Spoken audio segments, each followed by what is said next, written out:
말씀을 나누기 앞서 잠깐 기도하겠습니다. 하나님, 지난주에 대전에 하나님의 또 교회가 세워져서 정말 감사하고, 또 없는 시간에 우리 강동진 목사님이 오셔서 또 말씀을 전해주셔서 감사합니다. 하나님, 이 시간 저희가 다시 또 예배를 드립니다. 한 자리에 모여서 말씀을 나누고 말씀을 또 듣고, 또 하나님 정말 우리 말씀을 마음에 심는 시간을 갖고자 합니다. 이 시간 특별히 하나님이 저희들의 마음을 준비시켜 주십시오. 정말 모든 생각들을 다 내려놓고 모든 마음들을 다 잠시 정리하고 가장 좋은 마음으로 하나님 말씀에 집중할 수 있도록, 또 그 말씀이 우리 마음속에 심겨질 수 있게끔, 사탄이 아마 여러 가지로 방해를 하고 우리의 정신을 산만하게 하더라도 정말 집중할 수 있게끔 주님 도와주시길 바랍니다. 이 시간 감사하며 예수님의 이름으로 기도했습니다. 아멘. 여러분, 3분기 일산제자 그리스도 교회의 주제가 무엇인지 아십니까? 3분기 믿음으로 뛰어넘기입니다. 뛰어넘자라는 얘기 주제 가지고 했습니다. 혹시 3분기에 여러분이 들었던 설교 가운데 기억에 남는 설교가 있으십니까? 여러분이 그렇게 말씀하시면 저는 뭐가 되는 겁니까? 어떤 것들이 있으십니까? 우리가 장애물들, 믿음의 장애물들을 뛰어넘기 위해서 어떻게 해야 된다라는 것들에서 많이 이야기했습니다. 우리가 함께 뛰어넘어야 되는 것도 이야기했고요, 또 하나님의 관점을 가지고 봐야 되는 것도 얘기했고요, 또 기도로서 뛰어넘을 수 있는 것도 이야기했고, 꾸준함으로 뛰어넘을 수 있고, 또 간절함으로 뛰어넘을 수 있고, 그런 부분들에 대해서 많은 설교들을 했던 것들이 기억이 납니다. 그러다 보니까 어느덧 이 3분기가 거의 끝나가고 있습니다. 10월이면은 4분기입니다. 올 한 해가 마무리되어져 가고 있습니다. 특별히 이제 날씨가 선선해서 그 모든 사람에게 가을입니다 라고 말을 하더라도 거기에 대해서 반문을, 아직 여름입니다 라고 말할 수 있는 사람들은 적은 그런 시간이 되었습니다. 가을엔 사람들이 하고 싶은 것들이 참 많아지는 계절입니다. 그죠? 가을에는 뭘 한다고 합니까? 가을에는 독서를 한다. 평상시에 안 하다가 가을에만 독서를 한다. 또 가을엔 또 뭘 합니까? 여행을 떠난다. 그죠? 가을에는 여행을 간다는 사람도 있어요. 가을엔 또 뭐 합니까? 단풍 여행, 단풍 구경 여행. 뭐 한다고요? 가을엔 편지를 쓰겠어요. 그렇죠. 노래도 있습니다. 가을엔 편지를 써야 됩니다. 봄, 여름, 겨울엔 안 쓰고 가을에만 편지를 씁니다.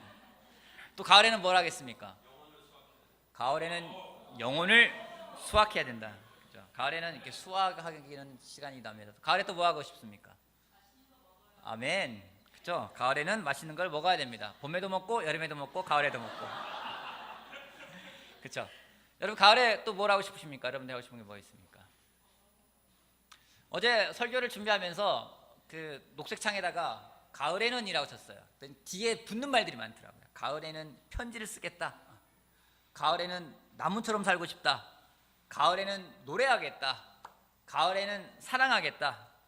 또 마지막으로 가을에는 기도하겠다라는 말도 있어요. 가을은 우리들에게 무언가를 많이 하게끔 만드는 그런 계절임에 틀림이 없습니다. 그렇죠? 여러분이 가을에 여러분은 무엇을 하고 싶으십니까? 가을에 성경 공부, 영혼도 수수하고 성경 공부도 하고. 아멘. 전용 영재 영적입니다. 살도 빼고 영적이 되고 있어요. 또 가을에 뭐 하고 싶으십니까?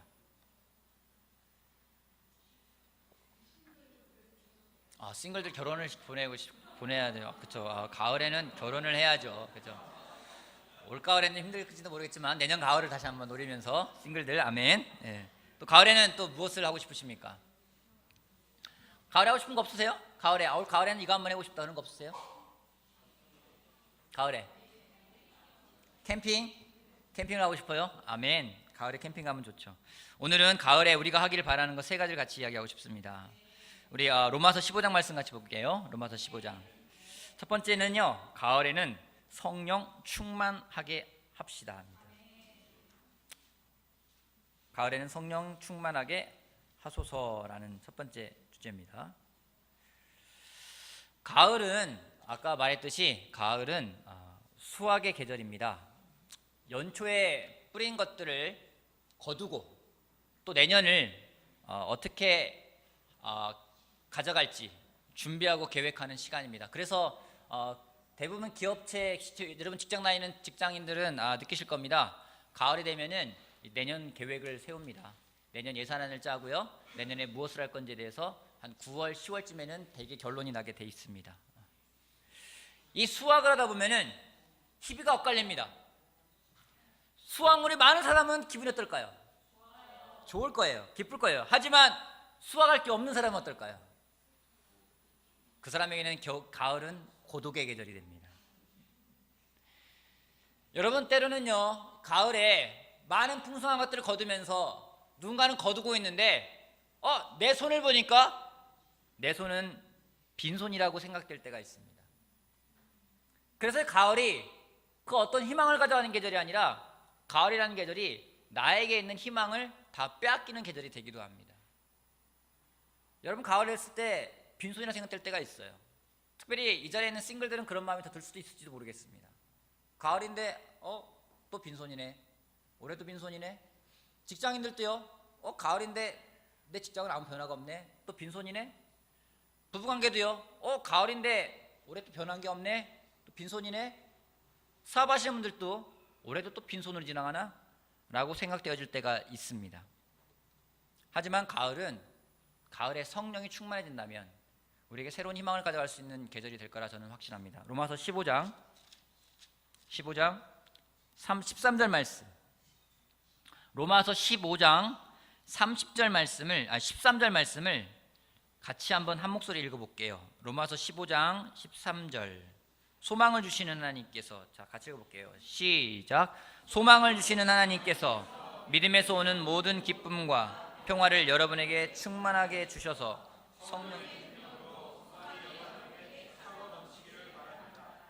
소망이라는 것은 바람이라고 말할 수 있습니다. 근데 믿음이라는 것을 이야기할 때 믿음은 바라는 것들에 대한 실체라고 이야기를 하고 있습니다. 그러기에 믿음이라는 것은 바람에서 출발한다고 해도 과언이 아닙니다. 내가 무엇인가를 바라고 내가 무엇인가를 소망한다는 것은 믿음을 가져갈 수 있다는 얘기인데요, 어쩌면 허무할 수 있을 때, 소망이 없을 때, 1년을 돌아보면서 아무것도 한 것이 없는 것 같은데 좌절하고 있을 때 성경이 말하기를 그런 사람들이 성령의 능력으로 소망을 가져갈 수 있다고 이야기하고 있어요. 다른 것이 아닙니다.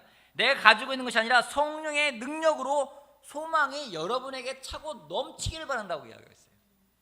그게 뭔지, 성령은 우리에게 소망을 줄 수 있다는 얘기입니다. 내 힘으로 얻은 것 때문에 소망을 가져간다면 그것은 성령님이 주시는 소망하고는 너무나 차이가 있습니다. 내 생각이 아니라 성령이 충만한 그런 가을이 되어야 합니다. 여러분, 성령이 충만하면 왜 소망을 가져갈 수 있을까요? 왜 성령님은 능력으로 우리한테 소망을 줄 수 있을까요? 여러분, 성령이 충만하다는 것이 어떤 것입니까? 성령 충만하십니까? 여러분, 성령 충만하십니까? 여러분, 성령이 충만하다는 얘기는 어떤 얘기입니까? 기운이 펄펄 난다. 성령 충만하다. 여러분, 성령 충만하다는 게 어떤 겁니까? 마음이 편안하다. 마음이 살아난다. 살아난다. 성령 충만하다는 게 어떤 겁니까? 하나님으로 가득 채워진다. 여러분, 맞는 말일 수 있어요. 성령이 충만하면요, 기운이 펄펄 나요. 성령이 충만하면요, 마음이 살아나요. 왜요? 성령이 충만하다는 것은 내가 성령님에게 온전히 이끌려가는 삶을 살아간다는 겁니다. 성령의 충만함으로 내 삶이 온전하게 성령님에게 이끌려간다는 것은 내 삶의 우선순위가 명확하다는 얘기예요. 우선순위가 명확한 사람은요, 실망하지 않습니다. 여러분, 우리가 잘 아는 것처럼 민수기 14장에 보면은 이스라엘 그 사람들이 가나안 땅을 정탐하고 옵니다. 12명이 갔는데 10명은 곡소리가 나게끔 우린 죽었어 라고 이야기를 합니다. 근데 나머지 2명은요, 그렇지가 않아요. 아니야, 우린 점령할 수 있어. 저도 우리 밥이야. 이렇게 한다는 얘기죠. 왜 그게 가능했을까요? 그들에게는요, 우선순위가 명확했어요. 여러분, 우선순위가 명확하면은요, 좌절하지 않습니다. 내가 우선순위가 되면은요, 내 손을 봐요. 내 손에 뭔가 쥐어져 있으면은요, 기쁘고요, 내 손이 비어 있으면은 슬픕니다. 하지만 하나님이 우선순위가 된다면은, 하나님이 커지는 것이 나의 우선순위가 된다면은, 그때 내 손이 비었어도 절망하지 않습니다. 왜요? 하나님은 언제 강해지십니까? 내가 약할 때 강해지기 때문이에요. 내가 오히려 움츠러들었더라도, 내가 손이 비었더라도, 내가 쪼그라들었더라도 그때 하나님이 강해질 수 있다면은, 그때 하나님이 커진다면은 우리는 결코 실망하지 않기 때문에 성령에 충만한 사람은 우선순위가 명확하고 그 사람은 실망하지 않습니다. 오늘 여러분에게는 무엇이 충만합니까? 여러분의 생각에 충만한 사람들이 있습니다. 나의 생각에 충만한 사람들이 있어요. 성령님이 들어갈 자리가 없어요. 또 아니면 옆 사람의 생각이 충만하게 나의 머릿속에 들어갈 때가 있어요. 아내의 생각이 내 머릿속을 꽉 지배해. 아이들에 대한 생각이 내 머릿속을 지배하면서 우선순위가 아이들이 돼버려요. 아이들이 성적을 좋으면 막 내가 기쁘고, 아이들 성적이 떨어지면 내가 슬프고, 애들이 뭔가 잘하는 것 같으면 내가 기쁘고. 어떤 자매들은 남편으로 충만해져 있어요. 남편이 좀 잘하는 것 같으면 막 기쁘고, 남편이 아닌 것 같으면 쫙 쪼그라들고. 여러분, 성령 충만한 사람은요, 하나님 우선이기 때문에 하나님은 항상 강하십니다. 내가 약할 때 오히려 강해지기 때문에 우리가 성령이 충만하다면 이 가을에 진정 성령의 능력으로 우리에게 주는 소망이 무엇인지를 알며 살아가는 우리가 될 거라 확신합니다. 여러분, 올 가을에 뭘로 여러분을 채우시겠습니까? 여러분 손을 보니 빈손입니까? 성령의 충만함으로 절망이 아니라 소망과 희망을 가져가는 우리가 되길 바라겠습니다. 아멘. 두 번째요, 마태복음 13장입니다. 마태복음 13장. 저는 설교를 길게 할 수 있는 사람이 아닌가 봐요. 내년에는 좀 한번 길게 한번 해보도록 한번 해보겠습니다.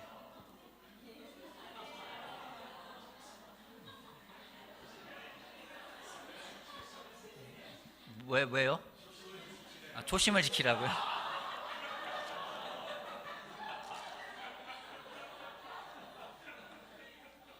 제가 기도는 하진 않았었어요. 하나님 설교 길게 하게 해주세요 라고 기도를 안 했는데, 초심을 지키라. 참. 두 번째입니다. 가을에는 말씀에 귀를 기울이게 하소서. 말씀에 귀를 기울이게 하소서. 여러분, 마태복음 13장에는요 하늘나라에 대한 비유가 나옵니다. 하늘나라의 비유를 말씀하시면서 예수님이 많은 비유를 말씀하시는데 중간중간 섬뜩한 말씀을 하실 때가 있어요. 그 뭔지 먼저 13장 8절 말씀. 그러나 더러는 좋은 땅에 떨어져서 열매를 맺었는데 어떤 것은 100배가 되고 어떤 것은 60배가 되고 어떤 것은 30배가 되었다. 이러면 얼마나 좋아요. 그 다음 뭐라고 써 있습니까? 귀 있는 사람은 들어라. 그러면은 막 뭐지? 이런 생각 드는 거예요. 그렇지 않습니까? 또 말씀하시는데 마태복음 13장 43절 보면요, 43절 13장 43절. 그때 의인들은 그들의 아버지의 나라에서 해와 같이 빛날 것이다. 그 다음 뭐라고 나와있어요? 귀 있는 사람은 들어라. 여러분이 만약에 예수님 앞에 앉아있는데 예수님 막 말씀하시는데 막 이해가 된 것 같아요. 근데 예수님 마지막에 귀가 있는 사람은 들어라. 그럼 어떤 생각 들어요? 저건 또 무슨 소리지? 귀가 있는 자는 들으라. 들을 귀가 있는 사람은 들어라.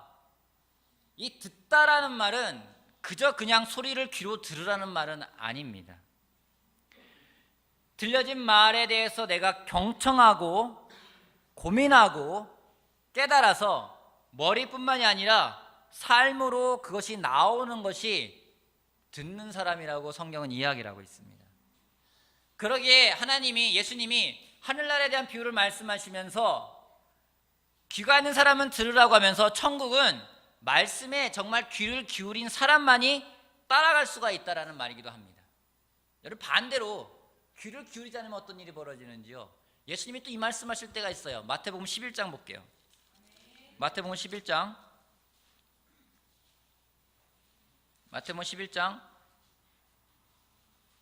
14절부터 보면은요, 너희가 그 예언을 기꺼이 받아들이려고 하면, 마태복음 11장 14절, 요한 바로 그 사람이 오기로 되어 있는 엘리야이다. 들을 귀가 있는 사람은 들어라.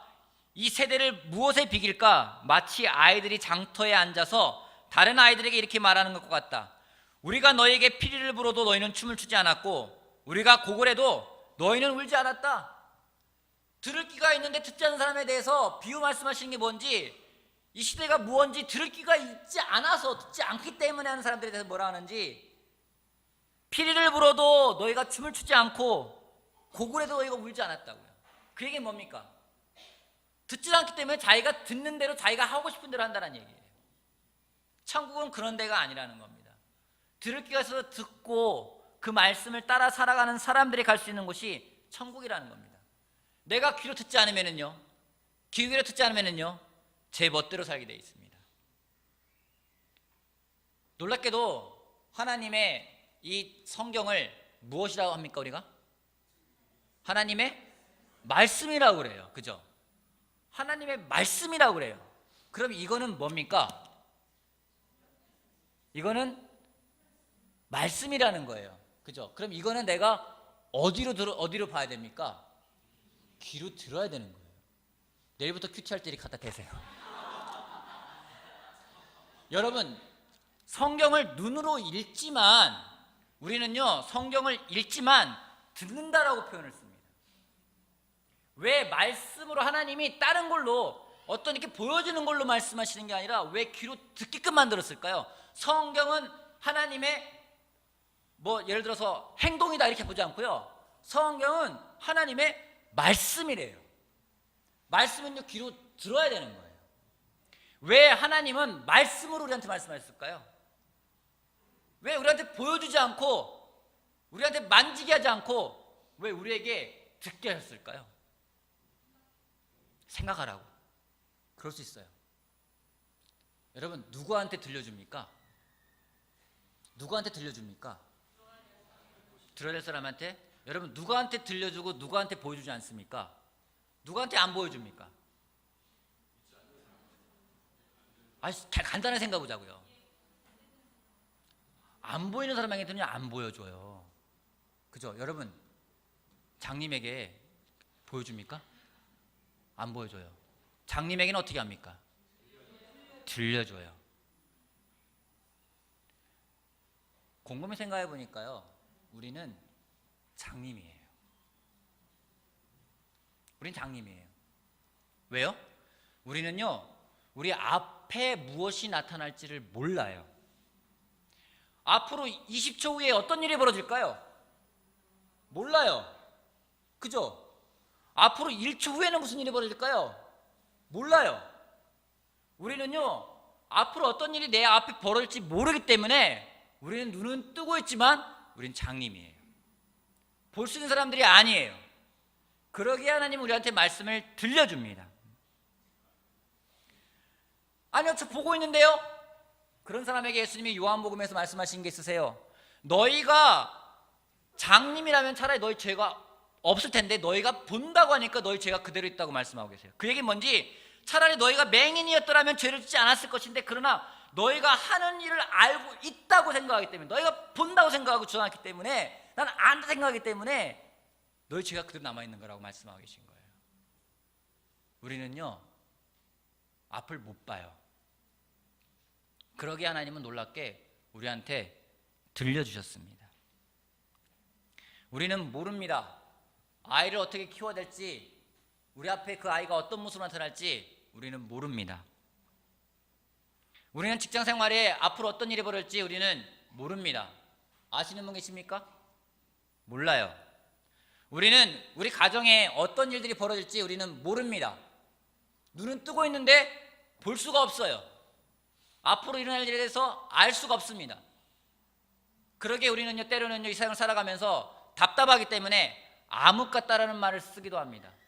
어떤 사람들은 그거를 알고 있다 생각하는 사람한테 가가지고 돈을 써가지고 가서 구슬하고 가서 점을 치기도 하고 뭔가를 보고자 합니다.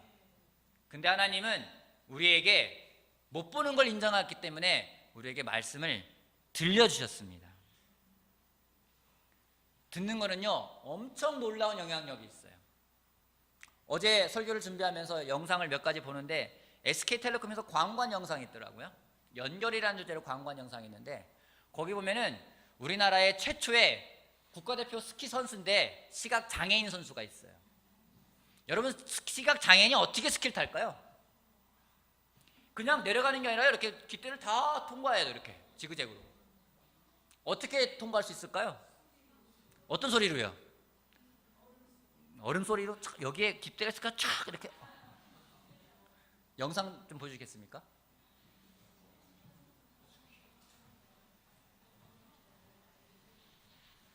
여기 조금 다른 경기를 하는 이들이 있습니다. 자신보다 타인을 더 믿는 경기, 앞서가는 이보다 뒤따르는 이가 승패를 좌우하는 경기. 이들은 시각장애 스키 선수와 가이드 러너입니다.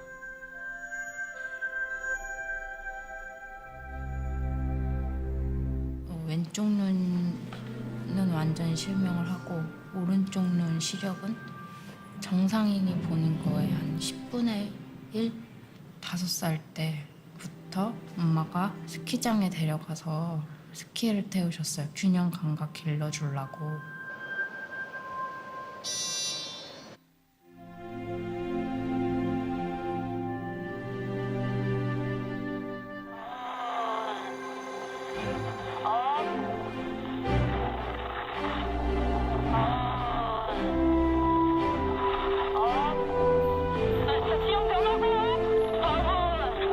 앞에 사람이 업다운 하면 뒤에 가는 사람이 따라가는 거예요. 만날 때마다 뭔가 나랑 잘 맞겠구나.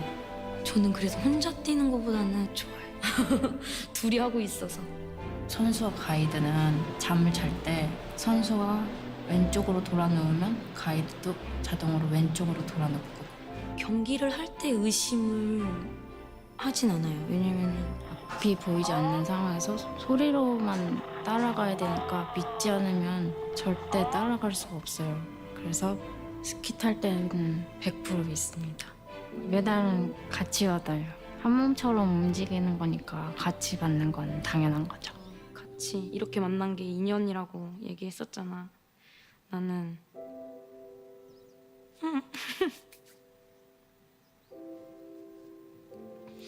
선수 생활 끝나도 언니랑 계속 같이 만나면서 계속 이렇게 좋은 사이로 남고 싶어. 항상 나랑 스키 같이 타줘서 고맙고 우리 진짜 열심히 해서 좋은 결과 꼭 내자. 고마워. 여기 조금 됐습니다. 다른 네. 경기를 하는 앞 사람이 먼저 잘 보기 때문에 스키를 타고 내려가면서 마이크로 뒷사람에게 업, 다운 하면은 뒷사람은 그 말을 듣고 그대로 업 했다가 다운 했다가 업 했다가 다운 하면서 따라가는 겁니다.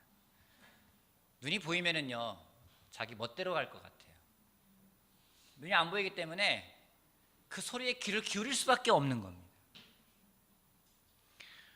앞에 사람이 말하는 거에 대해서 그냥 듣고 그 귀만 열고 가는 거예요.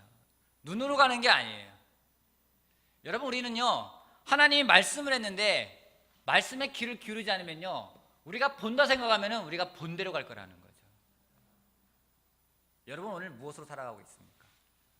귀로 듣는 말씀으로 살아가고 있습니까? 아니면 눈에 보이는 걸로 살아가고 있습니까? 사탄은 우리에게 많은 걸 보여줍니다. 하지만 눈을 감으면은요 더 집중해 들을 수가 있어요. 가을에 우리 하나님 말씀에 귀를 기울이는 사람이 되길 바랍니다. 하나님이 야 지금 올라가야 돼 같이 올라가고요. 지금 잠깐 앉아야 돼 앉아야 되고요. 거기에 따라간다면 여러분 앞에 가는 가이드가 일찍 간다고 우승하는 게 아니에요. 뒤에 가는 사람이 잘 따라가야지만이 그 기계에 기록이 되는 겁니다. 그때 하나님 말씀하실 것 같아요. 너와 함께 했기 때문에 네가 또 이 세상을 같이 살았기 때문에 네가 무사히 마쳤고 천국에 갔을 때 그때 더 같이 재밌게 같이 또 스킬 타보자고 말씀하실 것 같아요. 여러분 가을에 무엇에 귀를 기울이시겠습니까? 어떤 말들에 귀를 기울이시겠습니까? 험담하는 말들에 귀를 기울이시겠습니까? 누군가에 대해서 증오하는 말들에 귀를 기울이시겠습니까? 가을에 하나님 말씀에 귀를 기울이는 우리가 되길 바라겠습니다. 거기에 귀를 기울인다면 암흑 같은 세상이라 하더라도 앞에 어떤 일이 날지 모를다 하더라도 우리는 자신 있게 그 스키를 즐기는 저 스키 장애인 선수처럼 즐기는 삶을 살아갈 거라 저는 확신합니다. 아침에 때론 점심에 때론 자기 전에 귀를 기울이십시오. 성경은 귀로 듣는 겁니다.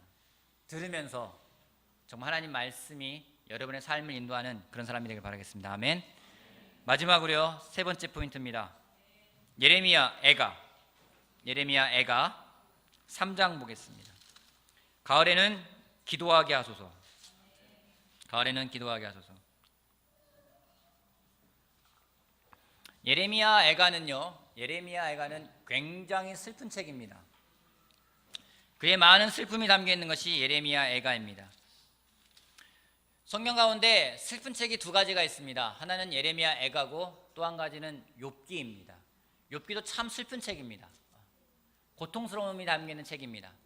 근데 욥기에 나와 있는 욥은 개인의 문제에 대한 고통스러운 부분이 있지만은 예레미야가 쓴 예레미야 애가는 그 민족에 대해서, 그 나라에 대해서 슬퍼하고 나라가 멸망한 것에 대해서 예레미야는 예언했어요. 나라가 멸망할 걸 예언했어요. 근데 실제로 그런 일이 벌어졌어요. 그럼에도 불구하고 그 나라를 보면서 슬퍼하는 내용입니다. 얼마나 슬픈지 여러분 예레미야 애가 1장을 잠깐 볼까요? 1장 첫 마디가 뭡니까? 시작이 슬프다. 시작이요. 슬프다예요. 성경인데 시작이 슬프다. 얼마나 슬픈지를 알 수 있습니다. 첫 탄식이 절규입니다. 그러면서 그의 고통스러움은 3장에서 절정에 다다릅니다. 3장 14절 말씀부터 20절까지 제가 읽어보겠습니다. 감정을 한번 이입해서 한번 읽어볼게요. 내 백성이 모두 나를 조롱하고 온종일 놀려댄다. 쓸개즙으로 나를 배불리시고 쓴 쑥으로 내 배를 채우신다. 돌로 내 이를 바수시고 나의 얼굴을 땅에 비비신다. 내게서 평안을 빼앗으시니 나는 행복을 잊고 말았다. 나오느니 탄식뿐이다. 이제 내게서는 찬란함도 사라지고 주님께 두었던 마지막 희망마저 사라졌다. 내가 겪은 그 고통, 쓴 쑥과 쓸개즙과 같은 고난을 잊지 못한다. 잠시도 잊을 수 없으므로 울적한 마음을 가눌 길이 없다. 여러분, 예레미야가요 나오느니 탄식뿐이래요. 내 입에서 나오는 게 탄식밖에 없어요. 슬프다. 어제 싱글들하고 바이블 토를 했습니다. 어떤 말이 많이 나오냐니까 죽겠다. 힘들어. 이런 말이 많이 나온대요. 여러분 입에서 어떤 말들이 많이 나옵니까? 요즘 힘들어. 죽겠다. 힘들다. 어쩜 예레미야에는요 더 심했어요. 쓴 쑥으로 여러분 개떡 먹는 게 아니에요. 쑥떡 먹는 게 아니에요. 쑥으로 배를 채우고 쓸개즙을 마시게 하셨대요. 잠시도 잊을 수 없으므로 울적한 마음을 가눌 길이 없다고 예레미야가 이야기합니다. 근데 그가 반전되는 말을 합니다. 21절. 그러나 마음속으로 곰곰이 생각하며 오히려 희망을 가지는 것은 주님의 한결같은 사랑이 다함이 없고 그 긍휼이 끝이 없기 때문이다. 주님의 사랑과 긍휼이 아침마다 새롭고 주의 신실이 큽니다. 그 죽을 것 같았던 그 예레미야가요 곰곰이 생각을 해보니까 희망이 생겼대요. 왜냐면요 주님의 사랑과 긍휼이, 주님의 그 자비가, 주님의 그 인자심이 끝이 없고 언제마다 새롭다고요? 아침마다 새롭대요. 아침마다. 여러분 그런 적 있으십니까? 밤에 잘 때는 죽을 것 같아요. 이대로 죽었으면 좋겠어요. 근데 아침에 눈을 뜨면은요 막 또 새로운 힘이 생겨요. 그런 경험 있으십니까? 예레미야가 얘기하고 있어요. 내가 곰곰이 생각해보니, 여러분 예레미야가 가만히 앉아가지고 있는 게 아니라요 그가 왜 아침마다 새로운 그런 믿음을 가질 수 있었는지 1장 2절에 그런 말이 나와요. 이 도성이 여인처럼 밤새도록 서러워 통곡을 했다고요. 예레미야가 아침에 그런 희망을 가질 수 있었던 이유는 그가 곰곰이 생각하면서 기도하면서 밤새도록 기도하면서 아침이 되니까 새로운 희망을 주시는 거예요. 예레미야 3장 23절에 있는 말씀은 우리가 찬송가로도 부르는 내용입니다. 주의 인자는 끝이 없고 차 비는 무궁하며 아침마다 새롭고 늘 새로우니 주의 성실이 금이라. 성실하신 주님. 어릴 때 불렀던 찬양이에요.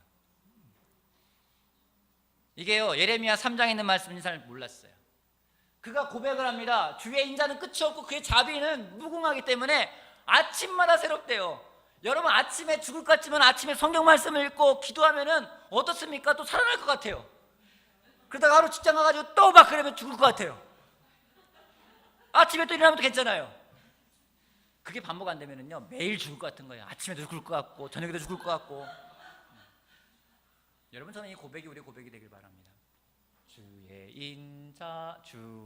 인자는 끝이 없고 그의 자비는 무궁하며 아침마다 새롭고 늘 새로우니 주의 성실이 금이라. 성실하신 주님. 여러분, 주님이 성실하대요. 성실하신 주님이시래요. 그에게 먼저 신실하시다는 거예요. 변함이 없다는 거예요. 우리가 그분에게 가기만 하면은요, 그분이 우리에게 날마다 새로운 희망을 주신다라는 거예요.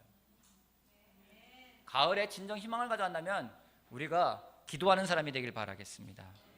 우리가 이 고백이 우리의 기도가 되길 바랍니다. 주의 인자심이 끝이 없고 아침마다 새롭습니다. 주님, 그러기에 오늘도 내가 희망을 가지고 살아갈 수 있습니다. 고백이 우리에게 나온다면은 그 고백은 놀라운 고백을 저는 확신합니다. 9시에 기도를 하고 있습니다. 어제 아내와 같이 기도를 하는데 참 시원하고 좋았어요. 우리 아내가 그럽니다. 9시에 기도하기로 결정한 다음에 가장 큰 수혜자가 본인이라고 이야기했어요. 왜냐면요, 남편하고 기도할 수 있는 시간이 많아졌기 때문에. 기도하면요 새로워져요. 기도하면요 부부관계도 새로워져요. 기도하면요 그 모든 것들이 새롭게 보입니다. 여러분, 가을에 정말 새롭게 보고 싶습니까? 여러분, 기도하시길 바랍니다. 찬송 하나 할 건데요, 반응송으로 제가 민지 한번 같이 보겠습니다. 주 안에 있는 나에게인데요, 가사가 참 되게 놀라워요. 주 안에 있는 나에게 딴 근심 있으랴. 십자가 밑에 나아가 내 짐을 풀었네. 주님을 찬송하면서 할렐루야 할렐루야. 내 앞길 멀고 험해도 나 주님만 따라가리. 이 절이 참 놀랍습니다. 그 두려움이 변하여 내 기도 되었고 전날의 한숨 변하여 내 노래 되었네. 여러분, 두려움이 변해서 기도가 된다면은요, 전날의 한숨은요 내 노래가 된다라는 거예요. 상황이 변하는 건 아무것도 없어요. 3절에 내 주는 자비하셔서 늘 함께 계시고 앞에서 계속해서 우리한테 말씀을 하고 계십니다. 자비하시기 때문에 변함없이 계속 말씀하고 계십니다. 따라와라. 지금은 업 다운 말씀하고 계세요. 내 궁핍함을 아시고 채워주신다고요. 내가 채우는 게 아니라는 겁니다. 내 주와 맺은 언약은 영원 불변하시니 그 나라 가기까지 늘 보호하시니. 여러분, 우리가 찬양할 건데요, 찬양하고 반응송을 할 건데요, 정말 이것이 우리의 고백이 되길 바라겠습니다. 1절 말씀부터 같이 한번 우리 배워보도록, 같이 한번 우리 부르고 갈게요. 수동인도 나와주셔도 괜찮아요. 같이. 예. 주 안에 있는 나에게 딴 근심이 있으랴. 십자가 밑에 나가 내 짐을 풀었네. 일어나셔가지고요, 주님을 찬송하면서 할렐루야 할렐루야. 내 앞길 멀고 험해도 나 주님만 따라가리니. 2절, 그 두려움이 변하여 그 두려움이 변하여 내 기도 되었고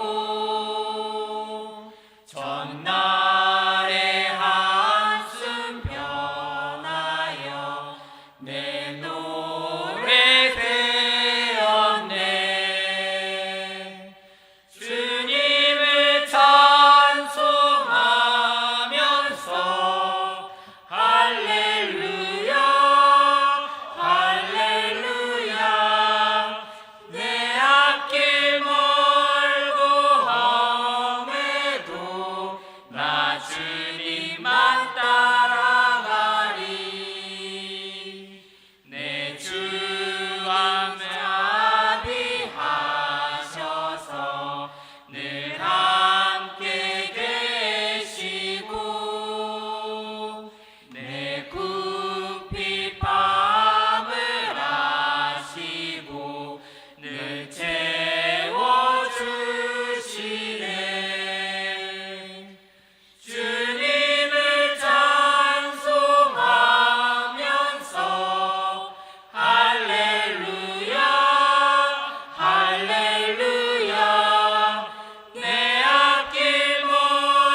아멘. 반응.